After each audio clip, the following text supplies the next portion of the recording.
वज़ीर-ए-आज़म शहबाज शरीफ नाल चीनी सफ़ीर जियांग ज़ेड1 की मुलाकात हुई है और वज़ीर-ए-आज़म दी 2 सैशनस के कामयाब इनाकात उत्ते चीनी क़यादत नूं मुबारकबाद। चीनी सफ़ीर ने पाकिस्तान दी इक़्तिसादी इस्लाहात दी कोशिशां नूं सराहया है। मुलाकात विच इलाकाई सूरत हाल उत्ते भी गलबात।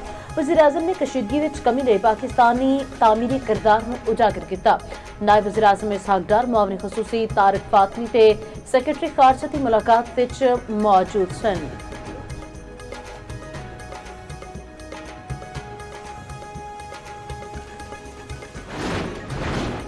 ईरान दे नाल मुज़ाकरात कर रहे हैं। ईरान डील चाहता है लेकिन बोलन तो डर रहा है। अमरीकी सदर डोनाल्ड ट्रंप कहते हैं ईरानी क़यादत डील दा बोलेगी तो अपने लोगों के हथों मरेगी।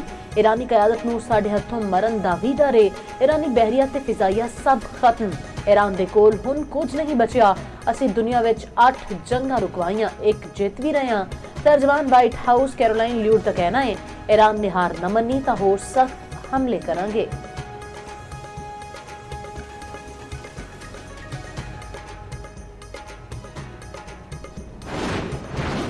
अमेरिका दे नाल मुज़ाकरात हो रहे ने, ना कोई इरादा है। अमेरिका मुख्तलिफ सालसियां दे जरिए पैगाम भेज रहा है।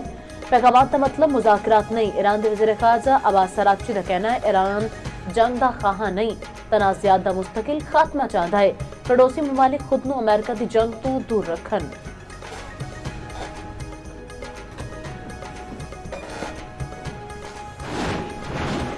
बारिशां दा नवां स्पैल आ गया। कराची के मुख्तलिफ इलाकों में हल्की बारिश।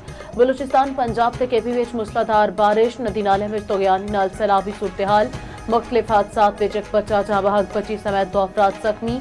बारिशां दा स्पैल 3 मार्च तक जारी रहेगा।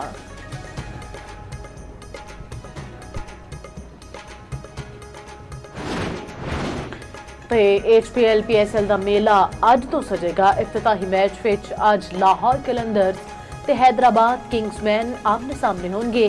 तमाशाइयां नूं स्टेडियम विच आन की इजाजत नहीं होगी। मैचेस सिर्फ 2 शहरां लाहौर ते कराची विच होंगे।